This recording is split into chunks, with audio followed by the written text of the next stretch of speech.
Hello student, তোমরা যারা ক্যালকাটা ইউনিভার্সিটির আন্ডারে কলেজের ছাত্রছাত্রী আছো এবং তোমাদের সেকেন্ড সেমিস্টারে রাষ্ট্রবিজ্ঞান পাস কোর্সে সাপ্লি আছে, তোমাদের জন্য আজকের ক্লাসটা খুবই গুরুত্বপূর্ণ।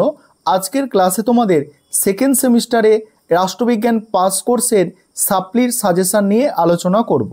দেখো, প্রথমে 15 নম্বরের প্রশ্নগুলো আলোচনা করছি, যেগুলো 15 নম্বরের জন্য তোমাদের তৈরি করতে হবে। প্রথম প্রশ্ন, ব্রিটেনের প্রধানমন্ত্রীর ক্ষমতা ও পদমর্যাদা আলোচনা করো। দ্বিতীয় প্রশ্ন আছে, আমেরিকার সুপ্রিম কোর্টের গঠন ও কার্যাবলী আলোচনা করো।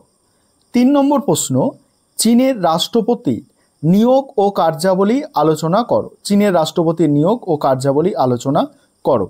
তারপরে 4 নম্বর প্রশ্ন আছে, চীনের স্থায়ী কমিটির গঠন ও কার্যাবলী আলোচনা করো। তারপরের প্রশ্ন, গ্রেট ব্রিটেনের শাসনতান্ত্রিক রীতিনীতির গুরুত্ব ব্যাখ্যা করো। তারপরের প্রশ্ন, আমেরিকার রাষ্ট্রপতির ক্ষমতা ও পদমর্যাদা আলোচনা করো। নেক্সট প্রশ্ন, গণসাধারণতন্ত্রে চীনে কমিউনিস্ট পার্টির ভূমিকা আলোচনা করো। তারপরের প্রশ্ন, ফরাসি পঞ্চম প্রজাতন্ত্রের সংবিধানের বৈশিষ্ট্যগুলি আলোচনা করো। তারপরের প্রশ্ন, ডাইসির আইনের অনুশাসনের ধারণাটি ব্যাখ্যা করো। পরের প্রশ্নগুলো আলোচনা করব। দেখো, 10 নম্বরের এবং 15 নম্বরের প্রশ্ন দুটো আছে, আর আলোচনা করব।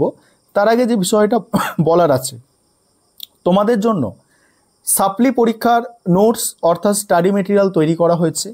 তোমরা যদি কেউ পারচেস করতে চাও সাপ্লির স্টাডি মেটেরিয়াল, তাহলে তোমরা এই নম্বরে যোগাযোগ করতে পারো।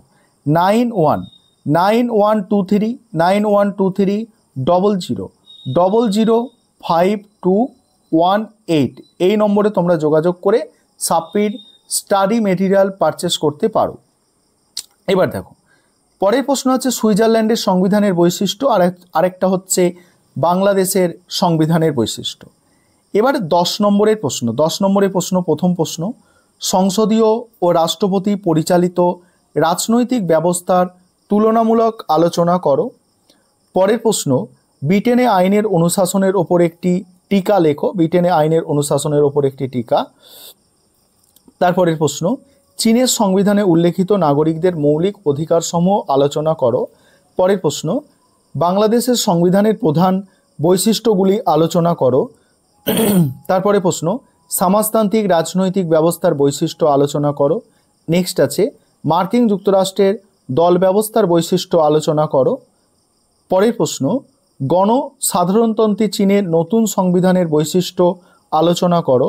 নেক্সট প্রশ্ন, গণসাধারণতন্ত্রী চীনের রাষ্ট্রীয় পরিষদের গঠন ও কার্যাবলী আলোচনা করো। তারপরের প্রশ্ন, পার্লামেন্টের সার্বভৌমত্ব ব্রিটিশ শাসন ব্যবস্থার মূল ভিত্তি আলোচনা করো। তারপরের প্রশ্ন, চীনের সংবিধানের সাধারণ নীতিসমূহ উল্লেখ করো।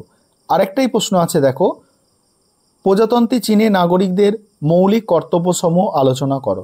এই ছিল তোমাদের সম্পূর্ণ সাজেশান।